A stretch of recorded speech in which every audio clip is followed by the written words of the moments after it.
Good morning, Dr. Fuller. Good morning. How are you, Rich? I am fantastic, brother. Outstanding. Another fine day on the plateau.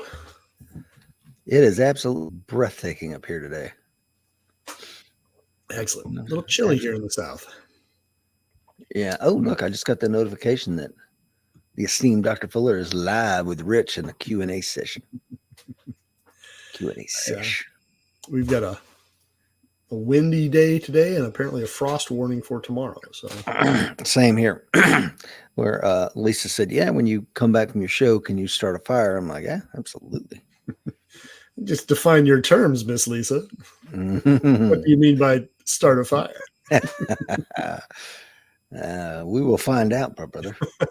Best of luck to you, sir. Best of luck. Happy hunting. We got Guile is on in the Philippines. He says, good morning, guys. Will Parker, our good friend, is on. He is in Seattle this morning, not his normal Montana. Guile says, I am first again. Yes, you are. What time is it in the PI right now? It's a great question. What time is it over there, Guile? I'm going to give you guys an opportunity to like and hit that share button. Dr. Fuller shouldn't need no introduction, but just in case he does, Dr. Fuller is a retired FBI agent. He has a doctorate in interdisciplinary studies with an emphasis in educational leadership and policy studies. There we go. Master's in interdisciplinary studies. There we go. Thank you, sir. Lots of words. I tell you, man, you're a man of many letters. Speaking of one of the letters is the author of No Safe Alternatives, Improving How We Teach Cops to Kill. Look at that. Pick up a copy anywhere you buy books. You won't be disappointed. I highly recommend it, especially if you're a firearms trainer. You need to be reading that damn book, especially if you're teaching the lethal application. Dr. Fuller is also the author of Painting Over Rust, the award-winning memoir of his 20-year odyssey in the FBI. It is a pretty meaty tome. I highly recommend it. Pick those up. Where does the best place for them to go if they want to buy a copy of that, Dr. Fuller? Easiest thing to do is go straight to Amazon. But of course, if you're looking to get one signed, you can reach me through the show or through my websites and we can work something out pretty easily. And I'll ship it right to you. So whatever floats your boat. If you want it right away, Amazon. If you're willing to wait a little while for my John Hancock, then get a hold of me direct. I'm not hiding. And if you're looking to raise your testosterone level, I highly recommend On Violence and Varietals. Rich Brown's sordid first 20 plus years on this planet. Look at that handsome fella he once was. You can go to therichbrown.com to pick up an autographed copy of my book, or Amazon, Barnes and Nobles, anywhere books are sold. It is Wes McLeod's bestseller. So please check it out. Thank you to the 6 folks watching us live. You've got 2 doctors here. I'm sorry, 2 authors here. Not a doctor. Never will be confused with being one. I'm lucky to have a bachelor's degree, Dr. Fuller. Rich, you are the most well-read bachelor's degree holder I know. So that was on purpose, man. I was sitting around when I was the colonel's driver, and I think I talk about this in the book. The colonel would have me read this book and write up a book report, and then when he would have his little officer symposium every Friday, he'd be like, this is a book that your NCO should read, and here's what they would say about it. Here's what they'd take away from it. So, but I knew that even if I didn't have an education, I could give myself an education with a library card, a well-used library card, I might add. Yeah, Matt Damon's character has a great line about that in Good Will Hunting.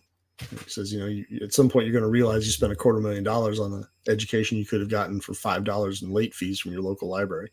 I'm paraphrasing, right. But he's right. You just have to have the discipline and be okay with not having the letters after your name. So my favorite auto, and today's show, guys, is going to follow a beautiful meandering path with one of my best friends, Dr. Fuller.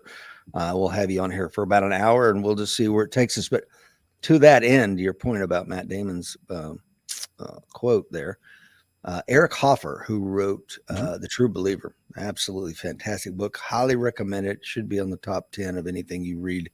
He was an autodidact. Mm-hmm. And he went blind as a child, I think for 7 or 8 years. And when he finally got his sight back, he read everything he could. He was never married, never had any kids. He was a migrant worker picking fruit. I think it was from German parents, if I remember that correctly. He worked on docks too. Yes, he did. That's exactly right. And read everything he could. I think they found like he had almost read like 3 libraries worth of books by the time he died in his 80s. What's it? Did you ever read his autobiography, Truth Imagined? I didn't read his autobiography. No, as a matter of fact, I didn't know he had an autobiography. It is. It's tiny. It's really, really, really thin. A very interesting book. I highly recommend that. If you've read any of his work, I would definitely recommend the autobiography. I like to see how, I like to see autobiographies. What do you think? I think they're fantastic. Matter of fact, I read one by a Marine Corps buddy of mine not too long ago, and my testosterone level went through the roof. Could that have been on Violence and Varietals memoirs? Matter of fact, it was on Violence and Varietals. It's funny. I read Hoffner's book for the first time probably 2 years ago, and he could have been writing it this week. Yes, it's, as you well know, it's amazing how universal some of his points are in that book. For those that haven't read it, can you explain what that book's about? Well, it's I'm going to do a very bad job of this, I'm sure. He kind of talks about how these mass movements get started and what carries them on and what takes them down the path towards a lot of times tyranny. And it's really frightening to watch because it's basically almost a how-to book on how to get there. Exactly. And what you're seeing now on the media and in our society, and not just our society, but societies around the world, you're seeing almost a lockstep repetition of what he writes about. Yep. And he wrote that book in the 40s, 50s, right? I mean, it was right after World War II, correct? Yep. Because he continuously uses examples from the fascists in Italy and the Nazis in Germany. Because, of course, those were the 600-pound gorilla in the room in the 1950s. In terms of examples of or exemplars of that sort of behavior. But it's really, really terrifying in the right light to read it now. Yeah. My friend, Mike, I don't know if he's on this morning, Michael Gentili had me read that probably 25 years ago, and shout out to you, brother. It's fantastic. They teach it at the Naval War College, and Eisenhower gave it out to everybody in his staff, and it truly does need to be read and reread. It's interesting, too, that a guy who was, if you consider his background as a dock worker and a migrant farmer and somebody that just read libraries worth of books on multiple subjects, how that would be the book. What was it about that subject that really got him going? I don't have a clue. Do you? No idea. I mean, something obviously tripped his trigger, not only to interest him in researching it, but to write about it. I mean, that's no small feat to write that book, especially given what I'm assuming would be a fairly close to hand-to-mouth existence. And this guy didn't strike me as someone that had an awful lot of free time, just trying to keep himself alive. I guess that's what happens when you don't have wife or kids, or television. Right. Frees you up for a little bit of time. Yeah. Will Parker says, I was just thinking this morning about how many thousands of people, mostly government, committed crimes against humanity and should face the music. Well, 100%, man. Something that often gets looked over is most acts of genocide are committed by governments against their own people. Now, of course, there are in the 20th century and before instances where genocides are perpetrated on a country by an outside force, whether that's the Japanese in Manchuria or the Armenian genocide, etc. However, most genocides are the government wiping out their own freaking people, which is terrifying. Yeah, and added fun, it's usually done legally. Oh, absolutely. So the governments will execute that level of force against their own populations, but they make sure to pass the laws beforehand. And I hate constantly bringing up Nazi Germany, but they were experts at it. I mean, they pass laws and go after it, pass laws and go after it, pass laws and go after it. And next thing you know, you've got concentration camps. I was laughing. I was out in California this week, as you know, and apparently they have instituted a tax now that if you leave the state of California, you're basically paying an exit tax. And I laughed because, of course, nobody in state government, I hope at least, understands that that's exactly what the Nazis did to the Jews in the late 30s. As the Jews started to read the writing on the wall and started to vote with their feet and started leaving, they just taxed them and took everything they had. So they basically left with nothing, and off they went.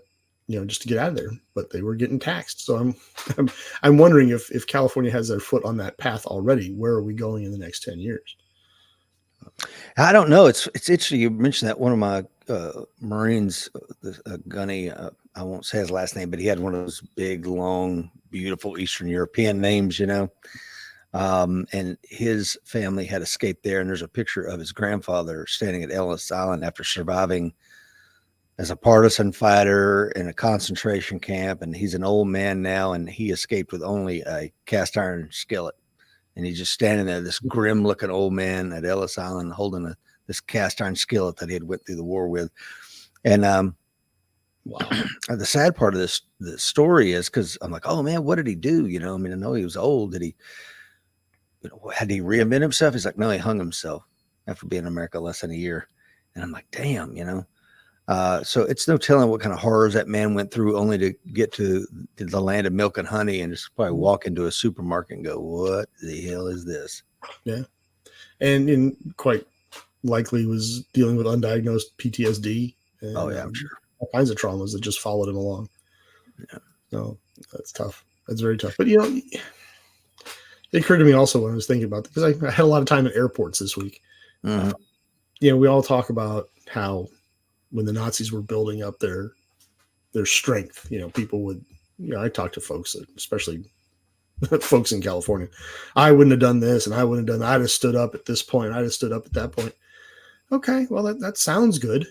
Yeah. But of course, everything they were doing was legal. Mm-hmm. So the laws get changed to make this behavior legal. And it's a lot easier to say it 80 years hence than it is to actually do it in the moment. They say, well, the cops shouldn't have done this. Well, okay. Maybe they shouldn't have in hindsight, but at the time, the guy's got 15 years on the job. He's got 3 or 4 mouths to feed. Okay, I'm just taking him down to the train station. I'm not actually hurting anybody. I'm just making sure they get there safely and they don't hurt anybody else. And, you start to make these sort of rationalizations. And then I kind of projected it into today's society. I'm like, well, look at all the shenanigans that are going on now that people are cooperating with.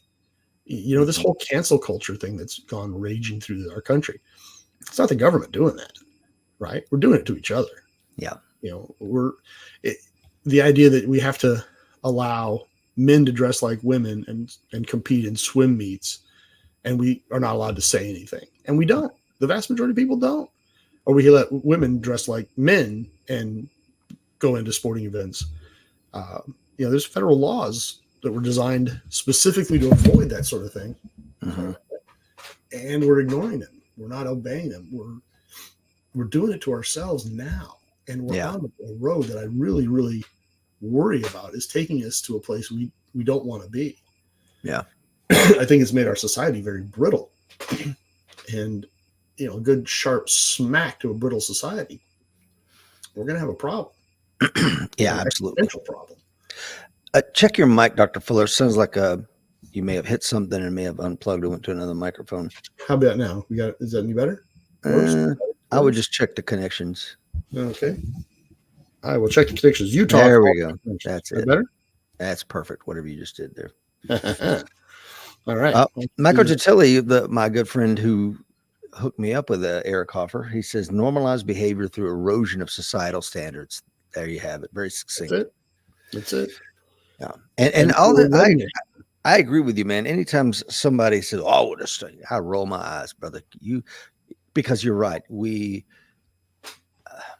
I'm gonna butcher it, so I'm gonna allow myself some time to think of what the actual phraseology is. But it all comes down to like, well, I'm not dropping the Zyklon B into the canister, so therefore, I'm just making sure all the other machinery moves that way. I'm not the guy that is doing it. And that's a slippery slope. And these laws, they don't go whack all at once. It's just steady erosion. And that's why lawfare here in the States and what has been done to the 45th president, love him or hate him. And you and I are not an apologist for the 45th president. He's just as corrupt or corruptible than any that's ever come before him. However, to see one party go after, someone like that, I think is pretty unprecedented, at least in our republic. Well, and it sets a very concerning precedent to start doing that sort of thing. Because if you start weaponizing the machinery of government. If they can do it to him, what are they going to do to you and I? Right? That should be a big concern for all of us. That, okay, we don't like your politics, we don't like what you say, so we are going to activate every possible corner of the federal government to go after you. Mm-hmm. And as we've talked about before, he at least has the resources to resist. Yeah. If I got hit with 91 indictments, it's just which one's putting me in prison. Yeah. Right. It's can you and you got 30 days to post $400 million or whatever it was they made him post, and couldn't. You and I, of course we're not, ship me off to debtor's prison or some, colony in Australia or wherever they. I'm off to Georgia. Where is this in 10 years? Where is this in 15 years? And I get so incensed with our duopoly of Republican and Democrat. And of course we polarize on those issues and people get very extreme on these things. But at the end of the day, they're private clubs, and they have presented us multiple election years running now with lousy choices. Right. I mean, they're just bad choices. If you go back to it, I mean, lover or hater, Hillary Clinton versus Donald Trump. Then we get Donald Trump versus Joe Biden. Now we're going to apparently get Joe Biden versus Donald Trump again. These are the best they can come up with. I mean, honestly, I'd like to think I could drop a dart out of an airplane flying over the country and probably hit two better people. Yeah. It's terrifying to me. And where are we going from here, right? These two guys are fairly extreme, and they're appealing to the extreme fringes of their parties. How long until we have a full-blown nationalist, Nazi on one end and a full-blown communist on the other end running against each other? How far out on these fringes are we going to go? But isn't that the danger if you label people that ultimately you're going to get that? Right. And you're seeing them continuously saying, well, Trump won by appealing to the extreme fringe of his party. And there's a lot of upset people, and he appealed to them. And he, crushed Hillary, and nobody thought he would. I didn't think he would. And he beat her. So, of course, the Democrats go, well, that's the winning strategy. So they go a step further out on the outside for them, which leaves the other side, no choice but to kind of go more extreme. So where are people like you and I that kind of self-define as middle of the road folks? Yeah. What happens to the middle, that silent majority that we always talk about? Well, let's talk about that for a second, because I bought the book that Davis wrote about John Breckinridge. And I mean, when it arrived from Amazon, I'm like, this can't be it. It's like freaking 1,000 pages. And I'm like, okay, well, here we go. Rich, here we go. Yeah, man, let's wade through this thing. But, I think the reason why former Vice President Breckinridge, of course, who became a Confederate general and so on, ran against Lincoln in the election of 1860, he said he was just a moderate. That's why he's not remembered for anything, because he didn't have these extreme views on anything. He just tried to stay in the Senate after becoming vice president to be a voice on the inside. Of course, Lincoln tried to have him arrested for railing against his suspension of habeas corpus, et cetera, et cetera. I can go all day on this guy, but because he was a moderate, he just got crushed and trampled on by the extremes that were going on at that time. I mean, look to who's a moderate now. I mean, who are they? Yeah. I don't even know who I could say is a freaking moderate at this point. What do you think? Couldn't tell you. The guy that they're touting to be Trump's running mate, his name escapes me right now. Ethnic Indian fellow was running. Vivek Ramaswamy. Thank you. Yeah. Common spelling. Yes, exactly. He comes across as fairly moderate, or at least reasonable. Reasonable. I think he's not moderate. I don't think. If you listen to what he's saying, that's where I kind of have to out myself, as I haven't listened to him in depth. Mm-hmm. I like it. I do. But where are the moderates? Where are the people appealing to the center? I don't know, but I tell you, since we're tiptoeing on the election, a couple of comments here. Jeff says, and this is the $1 million question, brother. Where is the line? And I'm going to get your opinion, but I've talked about this before. At the 6th Marine Corps District, for some reason, there was a I worked there for a couple of years, no problem. And then all of a sudden the fire alarm started going off, and it would go off like once a week. And it was almost like this is part of a conditioning experiment of mine, the Stanford prison experiment, because the fire alarm would go off and the Marines would go outside and kind of mill them. Then some E8 or E9 figure, we can't have Marines just milling about. We need to get a formation. So they got a formation. And as an officer, I'm like, yeah, you guys have your formation. I'll be in the back. As you know, Dr. Fuller, from being an Army officer. So this goes on, then like, oh, we can't have this formation. This goes on for weeks, right? We can't have this formation here because the fire trucks might need to come through here. So let's get them off the road. And then finally they're like, the grass is wet. Okay, let's go on the tennis court. And so finally this slow erosion led us to a tennis court that had a chain link fence around it, like 14 foot high, with one door. And that was a bridge too far for me. I'm like, I'm not going inside there. I'm like, oh, sir, come on. I'm like, not going in, you know. I'm not a freaking Pavlovian experiment. You're just going to keep pushing me into here, and then the gate closes and it's a wrap. So Jeff's point is a good one. Where is that line? How do you draw it? And how do you draw it? And especially when you have such a balkanized society, that line is going to be all over the place for different individuals and different groups. Mm-hmm. I mean, what may be a bridge too far for me might not be a bridge too far for someone who, if it's a particularly liberal policy, might not be a bridge too far for someone else.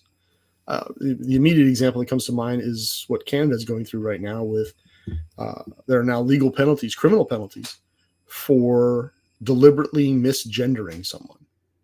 Okay, so they have set it up. Think this through. They've established a situation where the state's monopoly on violence is now backing up the idea that you must use whatever gender the person you're speaking with or of wants to be identified as, or face the wrath of the state. Now, that might not be a bridge too far for some folks. Some folks might be like, right on, I'm on board. That's the thing. Me, I'm not going to participate. No, I'm not going to go out and try to deliberately insult you or hurt you or injure you, or I'm not going to advocate for your execution. But I'm also not going to participate in that particular delusion. If that's your thing, that's your thing. You want to identify as a street lamp, go with God. Yeah. Okay. Just don't ask me to refer to you as a street lamp, because now your rights no longer end where my nose begins. Mm-hmm. Okay. And I won't have it. So I'm not belligerent about it. I'm not, standing on a soapbox beating a drum or anything, but I am saying, I wouldn't go that far. So those lines, to your question, are going to be all over the place. And then people are going to group around where those lines are, right? They're going to find like-minded people. And it's going to further the balkanization that we're seeing, get going here in this country. And it's an excellent question. And I don't know that there's an easy answer for it. There's not. And that's why I put that 10-point system together. And we're at 8 points right now. I mean, we're kind of teetering. 8 points already. Wow. Yeah, I know. You're looking for rental properties in Scotland yet? Yeah, I'd say it's yeah. We'll have that conversation offline, but yeah. Michael Gentili brings up Tulsi Gabbard, and I will tell you, the exit polls that I saw from the primary, I think it was coming out of Super Tuesday, really suggest that Donald Trump needs a female. I think Tulsi Gabbard, if he chooses her as a VP, there's some other great female candidates out there, Carrie Lake, but an extreme. The governor of South Dakota, I can't remember her name right now, but she might be a good one. But again, an extreme. But Tulsi Gabbard, I think you're going to gobble up a whole host of the centrists. What do you think? I think you're right. And, she used to be, when I was working up in Congress, she was a Democrat. And correct. How long ago did she jump parties? The last couple of years. Right. But I mean, her reasons for jumping parties are perfectly valid. You can't really say she's wrong. A lot of people don't know she's a military officer. She's an officer in the National Guard. I wonder how that would work if you're a officer in the National Guard, but you're also the vice president of the United States. Donald Rumsfeld did it. Did he? Did you know that? I did not. I think he was not E5. He was an 05 or an 06 in the Naval Reserve and was the SecDef back in the 70s. No I think I kidding. can afford. Yeah. So, and I don't know, how does that work? You walk into your Naval Reserve and, hey, that's my picture up there. I get to do what I want.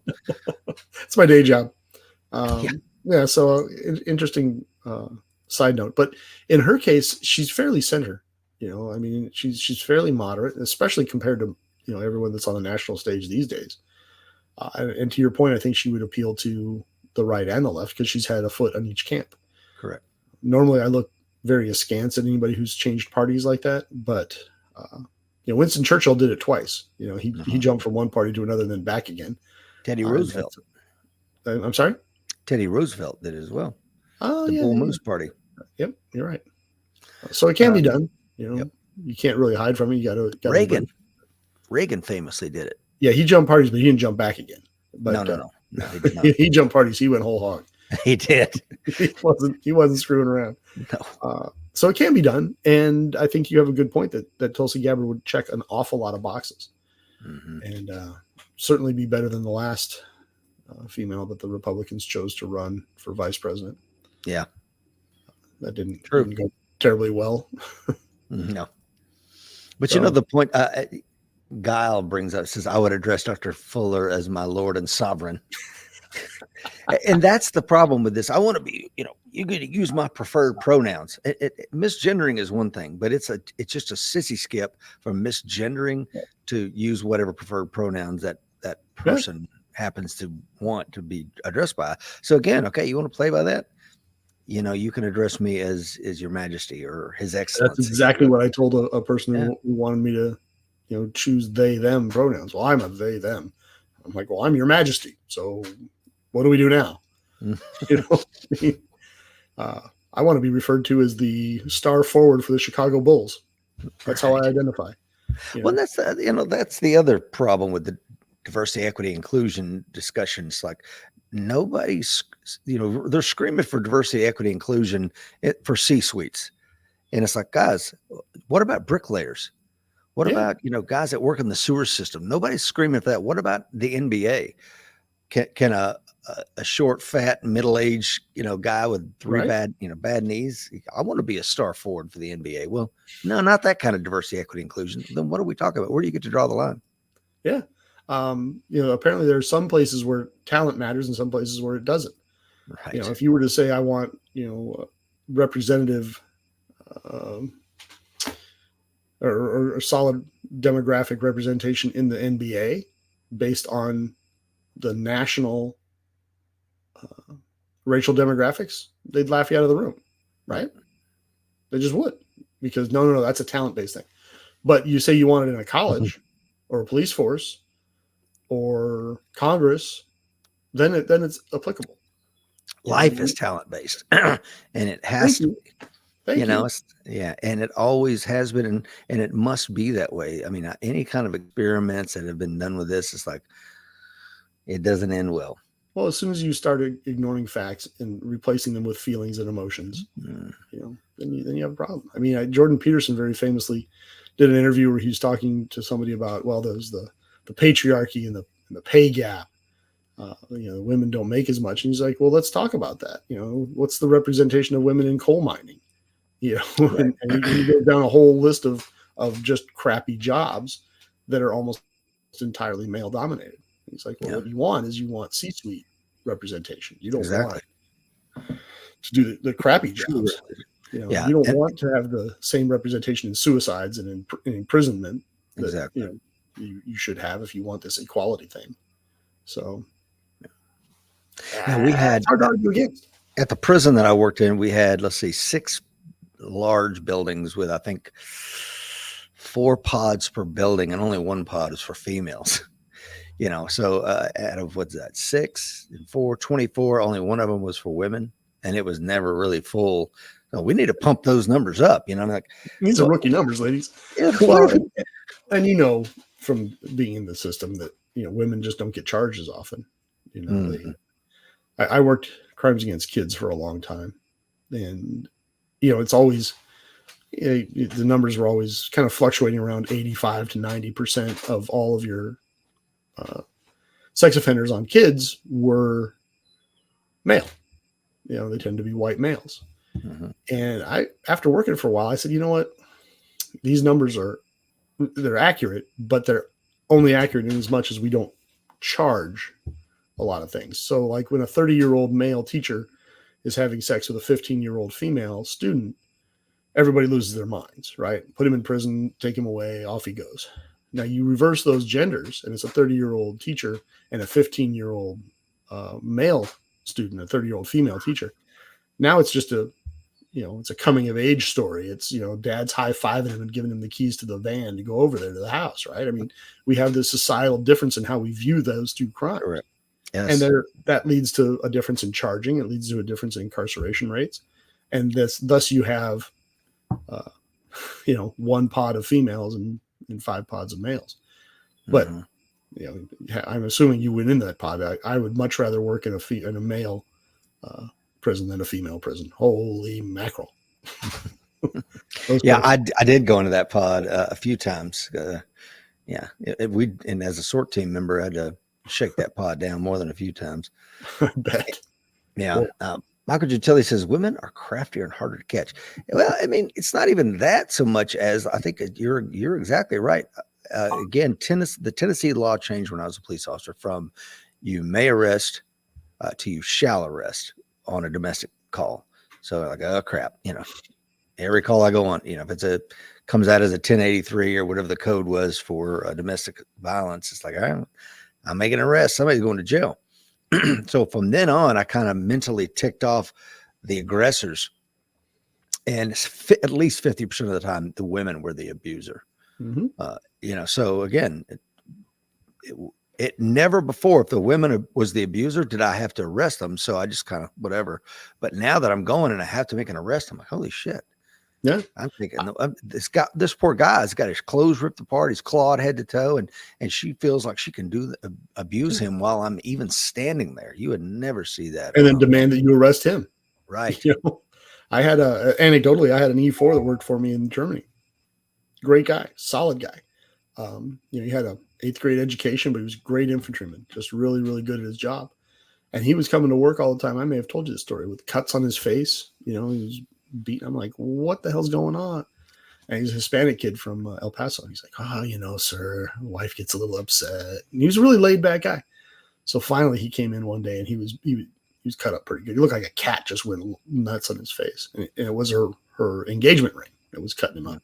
Oof. And I had to bring her in with him and said, look, I'm going to yank your command sponsorship. Mm-hmm. And you and the 2 kids are going home the next time he comes in here with a cut face, because she would beat him up. The neighbors would call the MPs, and he knew enough that, look, if I do anything, he was a built dude. So if I do anything, I'm going away. So he'd just stand there and take it. And it wasn't until I had to get involved as a platoon leader and said, look, this is what's going to happen. So you can knock it off or you got to go, because they weren't going to arrest her. MPs weren't going to take her because this was, early 90s. So, but it does happen. It absolutely happens. So. More than people would imagine. If you haven't done that job, trust me, it happens. There's your quality. Yeah. Pat says some places you have to be a citizen of the United States to be a police officer. Other places you can be illegally in the country and be a police officer. What could go wrong with that? What are your thoughts on that, Dr. Fuller? Well, I'm actually going to use that as a trope in a book that I've got it rattling around in my head. It is, what worries me about that. Okay, we're allowing this massive influx of military age males, especially from other countries. And we're not only are we allowing it, but we're incentivizing it. We're giving them money. We're allowing them to vote in some places. I think San Francisco now has an illegal alien on their voting board. Yes, that's correct. It doesn't speak English. I'm like, what? And now what we're doing is we're making them cops.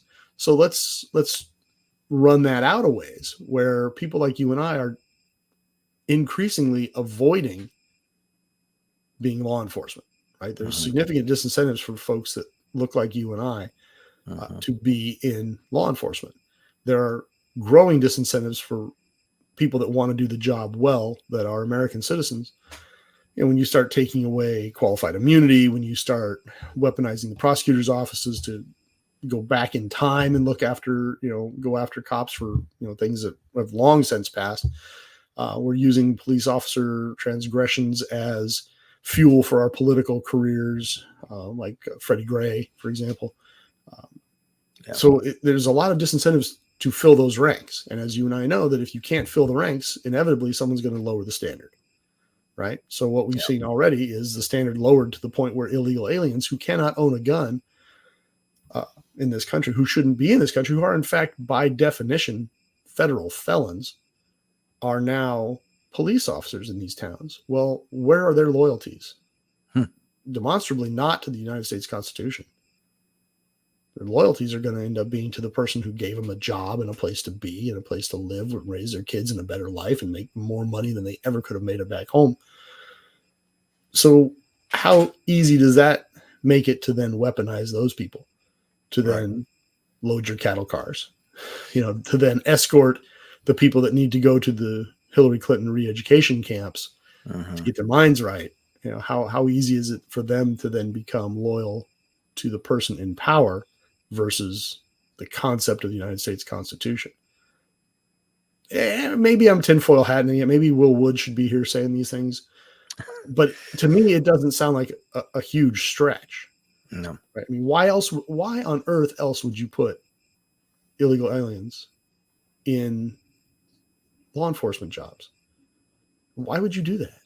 I don't know. I mean, are you that desperate to fill the slots? Maybe. It's unconscionable. It really is, that this happened. And I think the speed at which things have changed is also very interesting. Yeah. Things are sliding so fast, and I don't know if it's the internet or media, trying to feed the 24-hour news cycle. Partisanship. I don't know.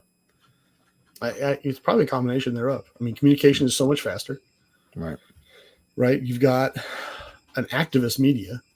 There's no other way to define them anymore. They're propaganda mouthpieces for whatever political party they choose to support. Or both. Yeah. You've got, because of that speed of communication, it's also universal, right? Everybody can communicate. As we talked about before, here's just two guys sitting in their offices talking to each other with a global reach. I mean, we're talking to a guy in the Philippines here. Right. So that gives every wingnut on the planet now has a bully pulpit. Hopefully we're excluding ourselves in that, but maybe we're wingnuts to the right people. So they have that reach. So everybody can talk to each other, and everybody's crackpot idea gets out there, and you trip the right triggers, and now you've got a movement that's bringing in people from their mother's basements all over the country. And then you've got, again, activist media with an agenda, and their agenda is not, the truth is out there. Their agenda is sell advertising time. So how do we do that? Well, we do that with extremist, grist for our mill. And now you've got people that are out there generating it. They're being noticed because they can be noticed. And then what do we have? We just have, like you said, it's just a spiraling. It's kind of a death spiral if you think about it. To me, yeah, I mean, we're so out of control at this point. We're circling the drain. There's no question about that. And Will Parker brings up a great point. Dr. Fuller says the Department of Education and one contributor students are now taught what to think versus how to think, i.e., critical thinking. It's absolutely a critical difference. Yeah. And how would you do that? How would you, if there were some tips to somebody to get them to thinking critically, do you have any thoughts on that? Well, you've got to, it's not something you just flip a switch. Okay, you're in college, we're going to teach you how to think critically. You've got to build that foundation at the base educational levels of check your facts, do your own research. I mean, it is so easy to do research now relative to when we were kids. I mean, there's no Dewey Decimal System anymore. No fucking Wagnall. There's no card catalogs. Remember those things? Oh my God. Oh yeah. It was the bane of my existence was the card catalog. So it's so much easier to do your research now, but we don't teach these kids to research to improve their knowledge base. We teach them to research to validate the opinion that the teacher gave them. I think that should be removed from the classroom. Teach these kids that by the time they're in high school, look, here are the facts as we know them. Then they don't go and try and disprove them because, it's supporting the patriarchy or it's, it's cisgendered propaganda. They go out and try to prove it or disprove it based on intellectual curiosity. That's what we need to be engendering in our students and our kids, and the ability to research information and make these decisions. And I give you an example. My eldest daughter, as she's growing up, was trying to find her way religiously, and I'm not a person who has the gift of faith has not been granted to me. Let's put it that way. So I, refuse to say, look, I'm self-aware enough to realize I may be wrong on this issue. A lot of people disagree with me. That's fine.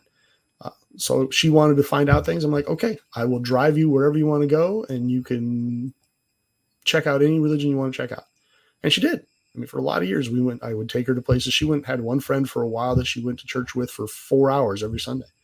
And she eventually came to her own conclusions vis-a-vis religion, which is me trying to support her in figuring it out and helping her, being the training wheels on that bicycle. That's what our education system should be doing, not necessarily with religion, but with facts, with information, and they're not. Instead, like I was pointed out by Will, they're teaching them what to think, not how to think. They're not teaching them to ask the questions, to check the facts, to come to their own conclusions based on their own information, their own intelligence, their own confidence in their ability to make such decisions. So what's that lead them to when they're adults? Right. When Justin Carroll and I had Across the Peak podcast, we did an entire hour and a half show on these top 10 cognitive biases. And most of them, oh, thank you, sir. But, most of the ones that we selected to discuss in detail were ones that really stop you from critical thinking. One of them is as we've talked about on here ad nauseum, confirmation bias. We all have a confirmation bias. And when I see things that comport beautifully to my own biases, it's easy to just stop right there. In reality, anytime I see something that comports beautifully, I'm like, stop everything. I'm going to go down this rabbit hole because I'm retired. I have time. And I'm like, this can't be what I'm being told. Right, but you've also been taught in this education system that gives you the idea that, hey, just because I feel it's right doesn't make it right. Right. My feelings are not facts. Correct. And if this looks right, I should examine it. I should look into it and see. Yeah. Break it apart, take it apart, and figure it out. Learning, I learned Excel on the fly, and, just by breaking things apart, like what is this function? And then programming, let's take this apart. Why is it doing what it's doing? Do the same damn thing when it comes to information that you're being spoon fed. What agenda does this CNN, Fox, Reuters, Al Jazeera, BBC, what agenda do they have in presenting this in this way? And then take it apart and look at the facts. But like Jeff says, with AI and deep fake and all these other things out there, man, it's going to get harder as we go forward. It is. And now that the media has been weaponized in the way it has, what do you think? You're right. And that, to me, speaks for an even stronger recommendation that we teach people how to think. Because it's going to be more difficult. You're going to be faced with more false information, more manipulative information. What you were just saying made me think of the origin of the term devil's advocate. We've all heard it, but very few people know that it came from the Catholic Church, right? When they put somebody up for sainthood, like say Mother Teresa, when she's put up for sainthood, of course, there's going to be a groundswell of people saying, absolutely, make her a saint, make her a saint. But in that process, it's an extensive Vatican level process, but they nominate what's called a devil's advocate. Mm-hmm. And that is the person who, whatever side the majority is on saying yay, that person says nay. And this is why. And they have to go out and find facts that argue against whatever decision is trying to be made. Mm-hmm. And that's where we get the phrase devil's advocate. But I think it's a critical element of intelligent thinking. Yeah, is to look at what I had an instructor in college that used to say, you need to, when you're talking to somebody else that disagrees with you, always try to find the truth in what they espouse and the fallacy in what you believe. Mm-hmm. So turn it on its head and say, okay, I believe X. Well, look at it the other way and say, I don't believe X. And make an argument. Well, in the military, we call it turning the map around. or red Right. celling, right? And so if you haven't heard the term turning the map around, you're only looking at the advantageous terrain, like let's say on the map right here. Like I'm looking at the grid lines, I'm looking at my mission, I'm doing a Set up Met on T this and ridge line. Look, yeah. yeah, I'm doing a Met T, the mission, the enemy, the terrain and weather and all this stuff. But really turning the map around and see it as the enemy sees it. At Expeditionary Warfare School, we would be given a plan. We're working the Marine Corps planning process, or R2P2, rapid reaction planning process. Any of these things, we immediately take like 4 of the best guys and go in the other room. And you're going to see that, they're only going to look at the map as in terms of the bad guy. They're the bad guy. Go in that room. Mm-hmm. And then at the end of the 4 hours or whatever, we come in and we match our plans together. A lot of times you find out they would have kicked our ass. But I think we need to do this. I think our point is do this intellectually, right? Yes, it is. As an infantry platoon leader, if I was set up on a defense, one of the first things I would do is get out in front and look at my position from the eyes of the enemy, or from the position of the enemy. Okay, if I was going to take that hill or that ridge, how am I going to attack it? Which is exactly what you're saying. And intellectually, I think it's critical. And that can be taught, and it should be taught. It's not being taught. Right. And that's the thing, every morning at the basic school in Quantico, we'd have breakfast and then they'd walk us into this giant room. I don't know. Did you ever go to the Marine Corps, the basic school there at Quantico much when you were there? I drove through it all the time. Yeah.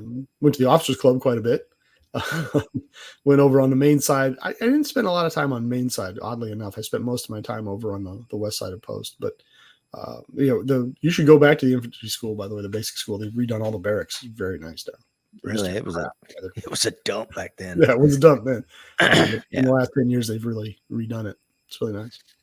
Yeah. But anyway, I'm sorry. Yeah. Every morning though, we would go in this room and they got the sand table exercise, and it's like warning order. You're like, oh shit. And they give it to you down and dirty. And then this is the sand table.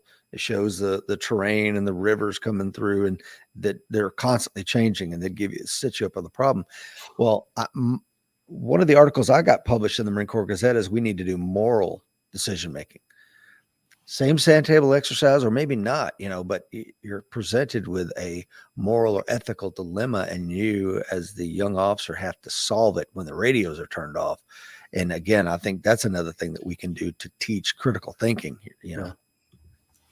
No, you're right. And it should be done. And it's not. And that is to our national detriment. We all talk about, the education system is indoctrinating people. It's indoctrinating people. And it is. I've kind of got a mental line in my head. My wife is kind of pushing hard for us to pull our kids out of school and for me to homeschool them. And I'm like, well, that's fine if you want them to spend 4 hours a day on reading, writing, and arithmetic, taking 4 hours a day in call for fire, terrain analysis, and long-range rifle shooting. Sure, that's cool with me. But one of the lines in my head is, if they start getting hit with diversity, equity, and whatever it is, DEI, I don't even know, because that's not education at that point. That's indoctrination. Correct. Right. We're not teaching at that point. And as soon as you stop teaching, we have a problem. We have some friends that pulled their kids out because they were in a different school and they started teaching the critical race theory, but they weren't calling it critical race theory. And so she put some effort into getting a copy of the curriculum that was being presented to her 4th grade or 3rd grade student. And the teacher's response was, well, that's intellectual property. We don't give that out. And of course she asked me, she's like, what is that? I'm like, that's absolutely not true. It's a public school. There's no secret about their curriculum. Correct. And if she's refusing to give it to you, there's a problem. And she said, well, that's it. I'm out. And she took all 3 of her kids out of the school to teach them at home. When we lived in Memphis, this is 1980. I think I was in the 5th grade. And I remember my dad was sitting there working on something, and he's got his briefcase open. He's scratching away. And I said, Dad, I don't know how to draw this. He's like, what are you talking about? I said, well, this workbook we're doing in school right now, it's asking me to draw this thing. And he says, hand it to me. And what it said was, I'll never forget it because my dad lost his mind on this. It said, there was a paragraph and then a little box, a paragraph and a box. It was 3 of them. The paragraph said, your evil white master has just beaten you for stealing a chicken to feed your family. And you can't read or write because your evil white master won't let you do that. So inside this box, draw how you feel about that. And there was 3 of them like that, very incendiary and so forth. My dad is like, give me that. He pulls a red ink pen out of his briefcase, like, my son will not do this, blah, blah, blah.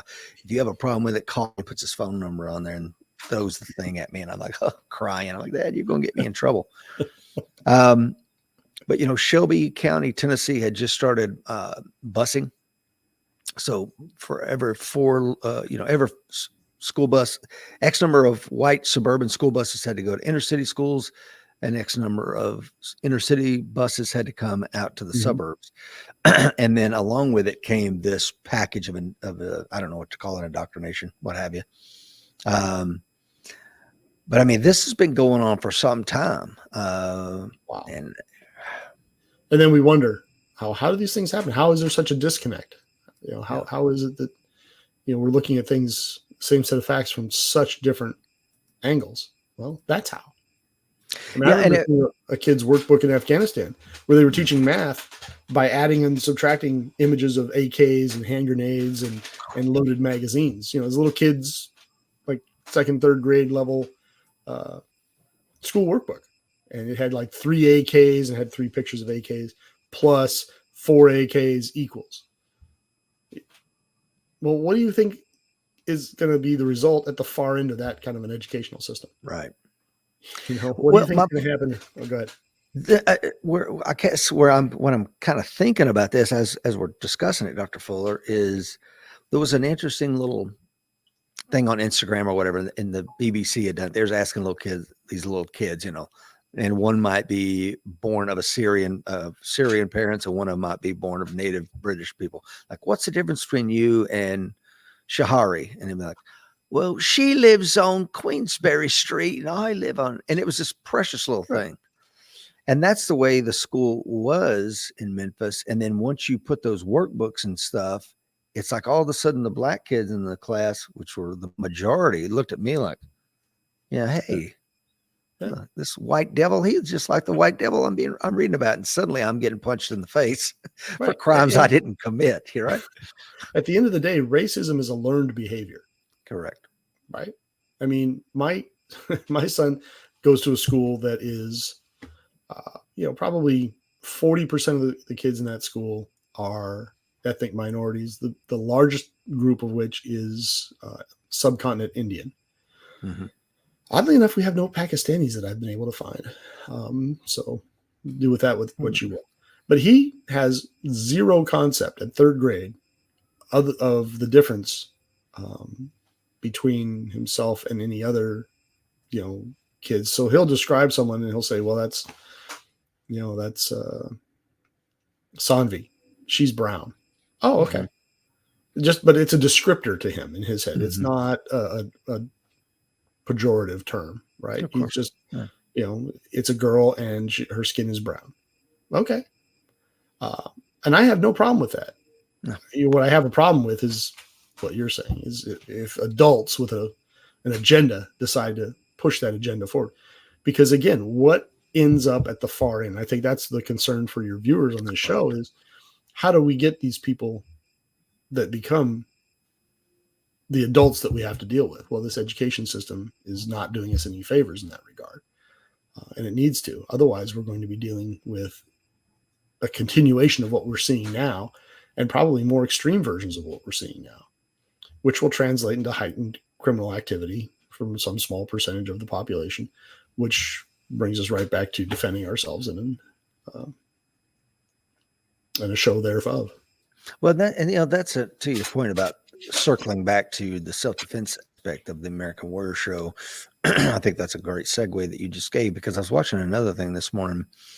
There's a city council woman in Seattle that's trying to, she's suing Kia because they're making cars that in her terms are easy to steal. And what they're doing, there's like 43,000 car thefts. If that is accurate, I need to look at it. I don't know if it's in Washington State or in Seattle, but the 43,000, And over what period of time, I don't know. Irrespective of that, what she's saying is we need to hold these auto manufacturers responsible for making these cars easy to steal, because what these kids are doing are stealing the Kia and then ramming it into a store, and then they'll all flood into the store and steal the stuff, And she's like, we need to hold these manufacturers responsible. And I'm like, hold the freaking people that are doing it responsible. Kids responsible. And that's one of the journalists who's pushing back, like, well, what about the accountability? She's like, well, they're kids, just treating it like, hey, they're just, if it's easy, they're just going to do it. I'm like, what are you talking about, lady? He's an old man. He has a bad memory. We can't prosecute him. Exactly. Like, where is accountability at, right? Exactly. Can you imagine, just for a moment, at 15, if you'd have stolen a car and rammed it into a building? Forget the law enforcement response. How would your dad have responded? Yeah. Right?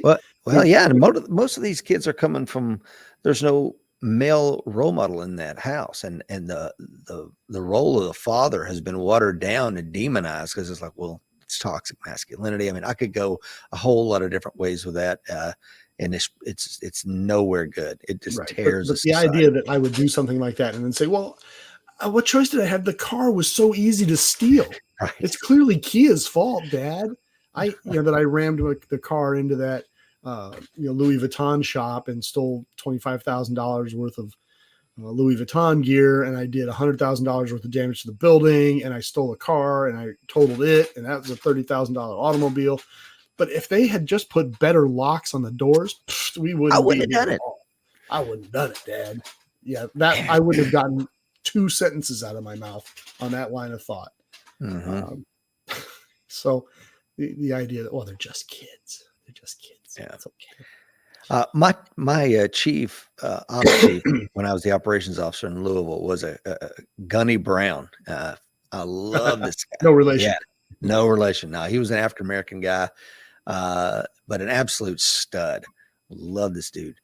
And he calls in one morning and he says, "Hey, sir, I'm not going to be there. The police are here." I'm like, "Oh my God, what's going on?" He says, "Well, my son, unbeknownst to him, they lived close enough where his son could walk to high school. But what he would do is, on his way to high school, if he saw a car running, this is during the winter in Louisville, if he saw a car sitting there running while the vehicle was warming up, he'd just jump in it and drive it to school, leave it in the parking lot with the keys in it, and go to class." So literally, this guy's a one-man car thief operation in his neighborhood. Car borrowing. Yeah, car borrowing, right? So all these cars are in the school parking lot, just abandoned. Over the course of a week, he'd stolen 5 cars. And so he finally comes into work, and I'm like, "What are you doing?" He's like, "You gonna bail your son out, or what are you gonna do?" He's like, "No, sir, fuck him." It's like, he's gonna learn his lesson. He's gonna sit there until his court day rolls around. And, oh yeah, he's like, "No." He's been raised in a house that he knows right from wrong. There's, I mean, it was just like, done with you, buddy. Ooh, Dr. Fuller, that's our alarm. Let's finish the thought. I want to make sure I keep you on track. You remember a few years ago, a guy had he put a video out, and maybe you saw it, maybe you didn't. Apparently his daughter had gotten in trouble at school for bullying. And so he had her out with her backpack, and it was, 45 or 50 degrees, and she's walking almost 5 miles to school. And he videos part of it. And he's like, "This is what happened. This is what she did. And now she's walking to school every day for the week." And people went bananas on this guy. And I'm like, "Good for you, dude." And he's like, "Look, she's perfectly safe. I'm right behind her in the car. She's on the sidewalk, walking down the street. But we're not going to have that in my house. We're just not having it." I'm like, "You know what? Good." Because to me, if you discipline them as a youth, they're much less likely to run into a guy like Officer Brown or Special Agent Fuller when they're 30, right? Correct. I mean, an undisciplined boy especially becomes an undisciplined man, and that is not good for anybody, right? Because an undisciplined man is a freaking disaster. And the idea that you would allow these kids to just run roughshod over you because they're kids, it is completely missing the point. And, exactly. And societally goes nowhere good. There's no positive outcome for this at all. We even in my little suburban cul-de-sac, my son goes out to play outside. A lot of parents will go out and they won't let their kids go out unless they're right there watching them. And when he's 5, that's fine. I'll be out there watching them. And a lot of times I'll go out and it's a social event, right? Me and the other soccer moms sit around, all of us work from home types, just, let the kids play and we do our thing. But increasingly now I let him go out and play by himself because he needs to go out there and work it out without being able to appeal to authority and go, Dad, this happened. So-and-so was mean or took the ball or whatever. You know what? Work it out, kids. You need to be able to solve these problems and figure out what to do. And a lot of times they'll just say, I'm coming in. I'm not going to play anymore. Okay, that's a decision. Good for you. Or they have their own little rules and they work out the penalties and they hash it out without parental oversight at every freaking minute. Incredibly important. We got to raise adults.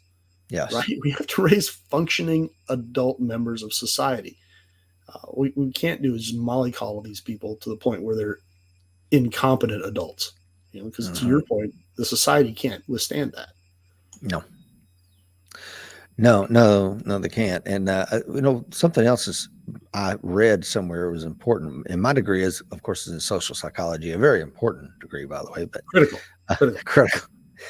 But I think it was along the way, I heard this thing where parents need to argue in front of their children. And I'm like, well, that just doesn't make sense. But in reality, it shows how you work through a communications problem. With someone that you care about.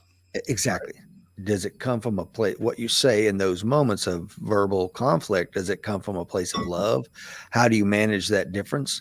Because I said parents that go into the bedroom mad and then come out fine, like what just happened?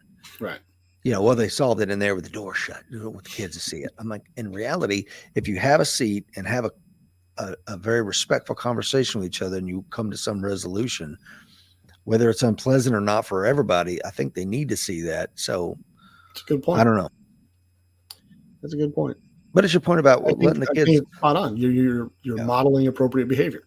Correct. Right? You're showing them that an argument can be had respectfully without destroying a relationship, without physical violence, and you can come to a resolution of some sort or another. They're going to see compromise. They're going to see, somebody got their way, somebody didn't. And they're going to see that we put this behind us and we move forward. That's healthy. It is. Dr. Fuller, I've had you on here for an hour, sir. I know that you and I both have some errands to run today, and I know it was a short fuse to bring you on the show this morning. I just can't thank you enough for everything. Well, yeah, everything you do for our community in the back end. I mean, I greatly appreciate it. Well, I'm always happy to spend time with you and your audience, Rich. It's always a lot of fun. So I hope you have a grand day. Please give my best to Miss Lisa. And of course, to your audience, the fight is coming. Be ready.